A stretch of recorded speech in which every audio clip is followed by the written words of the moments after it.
Pemirsa, Hakim Mahkamah Konstitusi Eni Nurbaningsih menyoroti Bawaslu yang tidak sungguh-sungguh menangani laporan adanya ketidaknetralan PJ Kepala Daerah. Padahal laporan ini harus ditindaklanjuti dengan pemilihan ulang di beberapa daerah. Dengan demikian, dalam konteks jabatan PJ Kepala Daerah sebagai ASN, hal yang perlu digarisbawahi adalah pentingnya sikap netral yang harus dimiliki dan dijalankan oleh PJ Kepala Daerah dalam menjalankan kewenangannya, terlebih lagi pada masa kampanye pemilu. Ketentuan hukum terkait dengan pengangkatan syarat serta tugas, wewenang, dan kewajiban yang melekat pada PJ Kepala Daerah sudah seharusnya dipatuhi dan dijalankan. Jika kemudian terdapat adanya dugaan PJ Kepala Daerah yang menunjukkan keberpihakan kepada pasangan calon tertentu, maka PJ Kepala Daerah tersebut telah melanggar hukum dan konstitusi dalam mewujudkan pemilu yang jujur, adil, dan berintegritas. Bahwa terkait dengan netralitas ASN adalah benar. Bawaslu secara formal telah melakukan tindakan pencegahan dengan surat Ketua Bawaslu nomor 779 dan seterusnya 2023 dan surat Ketua Bawaslu nomor 810 dan seterusnya 2023 bertanggal 12 November 2023. Surat tersebut pada pokoknya berisi himbauan netralitas pegawai ASN, kampanye oleh pejabat, dan seterusnya. Persoalannya adalah bagaimana jika surat Bawaslu tersebut diabaikan dalam penyelenggaraan pemilu presiden dan wakil presiden 2024 sebagaimana yang terjadi di beberapa daerah.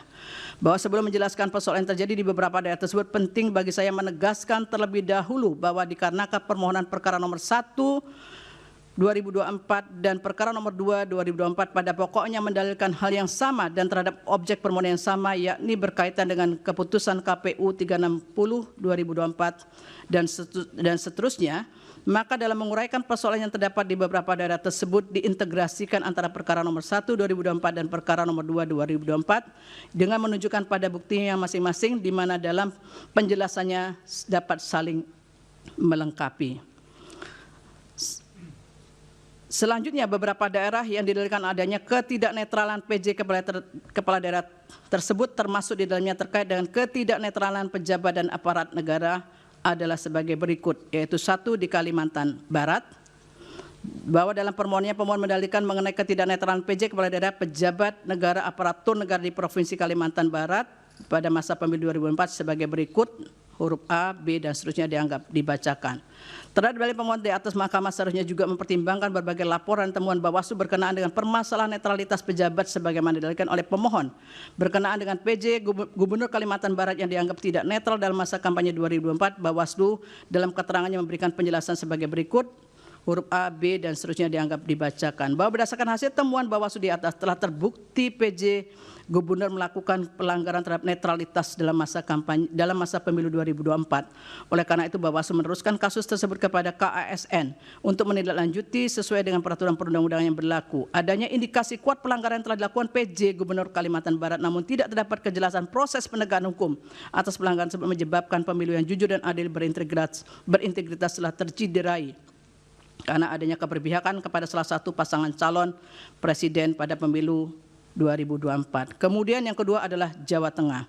Bahwa dalam permohonannya pemohon juga mendalilkan mengenai ketidaknetralan pejabat negara PJ Kepala Daerah dan aparatur negara di Provinsi Jawa Tengah dalam masa pemilu 2024 dengan dalil-dalil sebagai berikut, huruf A, B, dan seterusnya sampai G dianggap dibacakan.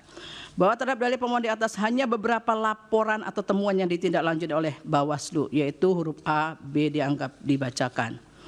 Bahwa berdasarkan hasil pemeriksaan Bawaslu di atas terhadap laporan terkait dengan adanya menyambutan oleh PJ Gubernur Jawa Tengah kepada salah satu pasangan calon dan penggunaan warna baju biru yang mirip dengan tim kampanye nasional Prabowo Gibran, Bawaslu menyimpulkan bahwa laporan tersebut memenuhi syarat formil namun tidak memenuhi syarat material dan tidak diregistrasi. Dalam konteks ini, oleh karena Bawaslu menyatakan laporan tidak memenuhi syarat material untuk diperiksa lebih lanjut, maka masih terdapat permasalahan berkenaan dengan netralitas PJ Gubernur Jawa Tengah. Selanjutnya, terlepas dari Bawaslu telah melaksanakan tugas pengawasan melalui penelusuran dan hasilnya dinyatakan tidak terbukti terdapat pelanggaran, namun hasil penelusuran tersebut tidak cukup meyakinkan bahwa PJ Gubernur telah bersikap netral, apalagi Bawaslu tidak bersungguh-sungguh untuk menindaklanjuti laporan tersebut. Selain itu, dapat banyak bukti awal yang memberikan petunjuk adanya ketidaknetralan pejabat negara, aparat negara, dan aparatur sipil negara, serta pengerahan perangkat desa seperti adanya konsolidasi ratusan kepala desa di Kabupaten Temanggung untuk mendukung pasangan calon nomor urut 2. Kemudian terdapat kasus kekerasan politik seperti penganiayaan terhadap salah satu relawan pendukung pasangan calon. Selain itu, sejumlah acara dukungan dari pejabat pemerintahan juga dilakukan terhadap salah satu pasangan calon, termasuk juga dilakukan oleh Menteri Perdagangan dan Menteri Pertanian. Seluruh kejadian ini menjadi perhatian publik yang sangat luas dalam penyelenggaraan pemilu 2024 yang seharusnya ditindaklanjuti oleh Bawaslu sesuai dengan tugas dan wewenangnya. Namun tidak terdapat bukti yang kuat bahwa Bawaslu telah melaksanakan tugas dan wewenang secara optimal untuk menjamin terselenggaranya pemilu yang automatic adjustment tersebut dipakai untuk membiayai bansos. Dan Menteri Keuangan menyatakan bahwa automatic adjustment tidak dipakai untuk membiayai bansos. Timbullah persoalan yang dipersoalkan pemohon, yaitu alokasi dana kunjungan Presiden dan bansos yang dilakukan tersebut berasal dari dana yang mana. Dalam kaitan inilah kemudian Menteri Keuangan dalam persidangan menyatakan bahwa bantuan kemasyarakatan tersebut bukan merupakan bagian dari perlinsos yang digunakan oleh Presiden terkait dengan bansos tersebut. Namun anggaran untuk kunjungan Presiden, anggaran untuk bantuan kemasyarakatan tersebut berasal dari dana operasional Presiden atau DOP yang berasal dari APBN. DOP tersebut diatur oleh PMK 48/2008 yang sebagaimana telah diubah oleh PMK 106/2008. Sementara itu dana kemasyarakatan Presiden diatur dalam Peraturan Menteri Sekretaris Negara Nomor 2 Tahun 2020. Adapun kegiatan yang bisa dicakup dalam dana kemasyarakatan Presiden dan Wakil Presiden dalam hal ini adalah kegiatan keagamaan, pendidikan, sosial, ekonomi, dan seterusnya. Bantuan tersebut bisa diberikan dalam bentuk barang maupun uang. Berdasarkan fakta yang terungkap dalam persidangan, terlihat bahwa realisasi anggaran DOP tidak pernah mencapai 100% dari jumlah yang dialokasikan pada setiap tahunnya. Meskipun demikian, anggaran untuk DOP terus meningkat dari tahun ke tahun. Hal ini yang kemudian memunculkan persepsi yang mengarah pada penggunaan DOP untuk bantuan kemasyarakatan dengan tujuan politik menjelang pemilu Presiden dan Wakil Presiden 2024. Terlebih lagi sebagaimana fakta hukum di persidangan bahwa menjelang pemilu pola kunjungan Presiden ke beberapa daerah semakin meningkat sehingga memunculkan pertanyaan pemohon. Hakim MK Saldi Isra menyampaikan dissenting opinion atau pendapat berbeda. Saldi menilai banyak kepala desa dan pejabat kepala daerah tidak netral di pemilu 2024. Menurut Saldi, permohonan pemohon untuk menggelar pemungutan suara ulang sebaiknya segera dilakukan. Setelah membaca keterangan Bawaslu dan fakta yang terungkap di persidangan, serta mencermati alat bukti para pihak secara saksama, saya menemukan bahwa terdapat masalah netralitas PJ Kepala Daerah dan pengerahan kepala desa yang terjadi, antara lain di Sumatera Utara, Jakarta, Banten, Jawa Tengah, Kalimantan Barat, dan Sulawesi Selatan. Adapun bentuk ketidaknetralan PJ Kepala Daerah diantaranya berupa penggerakan ASN, pengalokasian sebagian dana desa sebagai dana kampanye, ajakan terbuka untuk memilih pasangan calon yang memiliki komitmen untuk melanjutkan IKN, pembagian bantuan sosial atau bantuan lainnya kepada para pemilih dengan menggunakan kantong yang identik dengan identitas pasangan calon tertentu, penyelenggaraan kegiatan massal dengan menggunakan baju dan kostum yang menonjolkan keberpihakan kepada pasangan calon tertentu, pemasangan alat peraga kampanye di kantor-kantor pemerintah daerah, serta ajakan untuk memilih pasangan calon di media sosial dan gedung milik pemerintah. Selain soal netralitas PJ Kepala Daerah, terungkap juga sebagai fakta di persidangan adanya pengerahan atau mobilisasi kepala desa, antara lain seperti di Jakarta dan di Jawa Tengah. Berbagai bentuk ketidaknetralan tersebut telah dilaporkan kepada Bawaslu dan sebagiannya terbukti. Terhadap lapor yang terbukti tersebut, Bawaslu telah merekomendasikan kepada instansi terkait seperti Komisi Aparatur Sipil Negara untuk menindaklanjuti karena terbukti melanggar peraturan perundang-undangan lainnya. Berkaitan dengan ketidaknetralan tersebut, KSN pernah merilis hasil survei pada Desember 2023 yang menunjukkan bahwa sebagian PJ Kepala Daerah dinilai belum optimal dalam pengawalan netralitas ASN. Salah satu penyebab utamanya adalah intervensi politik sehingga membuat ASN melanggar netralitas. Sementara itu, menimbang bahwa berdasarkan seluruh pertimbangan hukum di atas, dalil pemohon sepanjang berkenaan dengan politisasi bansos dan mobilisasi aparat atau aparatur negara, penyelenggara negara adalah beralasan menurut hukum. Oleh karena itu, demi menjaga integritas penyelenggaraan pemilu yang jujur dan adil, maka seharusnya Mahkamah memerintahkan untuk melakukan pemungutan suara ulang di beberapa daerah sebagaimana yang disebut dalam pertimbangan hukum di atas. Terima kasih.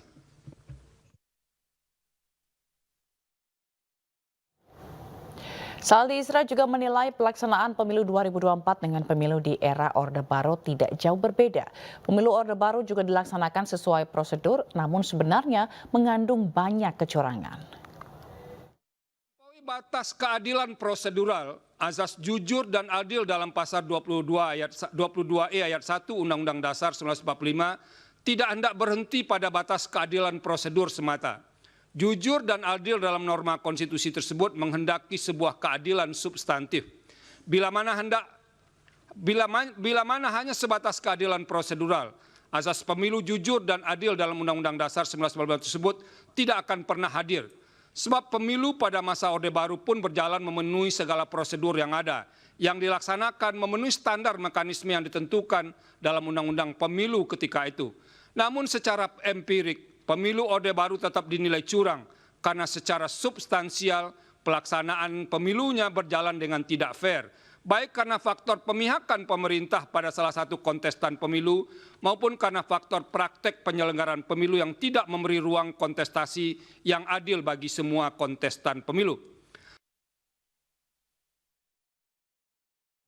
Sementara Hakim Konstitusi Arief Hidayat menilai dalam Pilpres 2024 terdapat kecurangan yang terstruktur, sistematis, dan masif.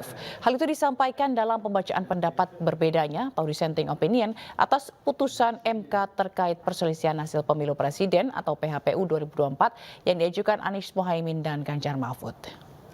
Demokrasi yang kita anut adalah demokrasi Pancasila, yang artinya pelaksanaan demokrasi yang didasarkan pada nilai-nilai luhur Pancasila.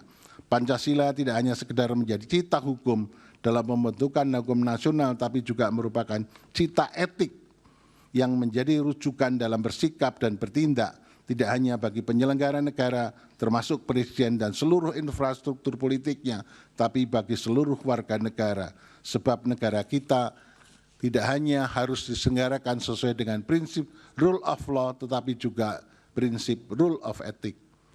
2, dalam rangka melaksanakan prinsip rule of ethic dan agar semua penyelenggara negara tunduk pada nilai etika yang luhur yang terdapat di dalam Pancasila, maka pelaksanaan rule of ethic perlu ditegakkan oleh suatu mahkamah etik nasional, sehingga penyimpangan etika dalam penyelenggaraan negara dapat dihindari, khususnya cawe-cawe presiden dalam pemilu di masa-masa yang akan datang yang tidak hanya merupakan tindakan abuse of power, tapi juga abuse of ethic. 3, desain hukum pemilu, terutama konstrain waktu penyelesaian sengketa perselisihan hasil pemilihan umum perlu ditambah tidak hanya 14 hari dengan mempertimbangkan ruang lingkup wilayah sengketa yang meliputi wilayah Indonesia, sehingga didapat waktu penyelesaian yang rasional, proporsional, dengan mengingat adanya waktu pemilihan presiden putaran kedua dan waktu jadwal ketatanegaraan pada bulan Oktober.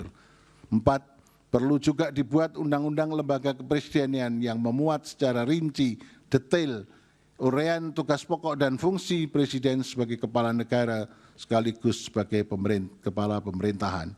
Demikian catatan saya yang termuat pada dissenting opinion dalam perselisihan hasil pemilihan umum presiden tahun 2024 sebagai ikhtiar untuk menjaga dan menegakkan negara hukum yang demokratis yang berketuhanan sesuai dengan nilai-nilai luhur Pancasila. Dan dalam dissenting opinionnya, Hakim Konstitusi Arief Hidayat juga menegaskan tidak ada peluang sedikit pun kekuasaan pemerintah untuk mengaruhi Pilpres 2024. Pemilu 2024 memiliki prinsip moral, etika, demokrasi untuk kepentingan rakyat banyak. Tidak boleh ada peluang sedikit pun bagi cabang kekuasaan tertentu untuk cawe-cawe dan memihak dalam proses pemilu tahun 2024. Sebab ia dibatasi oleh paham konstitusionalisme dan dipagari oleh rambu-rambu kompositif, moral, dan etika. Apa yang dilakukan oleh pemerintah presiden dengan segenap struktur politik kementerian dan lembaga dari tingkat pusat hingga level daerah telah bertindak partisan dan memihak calon pasangan tertentu. Tindakan ini secara jelas telah menciderai sistem keadilan pemilu yang tidak termuat tidak hanya di dalam berbagai instrumen hukum internasional, tetapi juga diadopsi secara jelas dalam pasal 22E ayat 1 Undang-Undang Dasar 45 yang mensyaratkan bahwa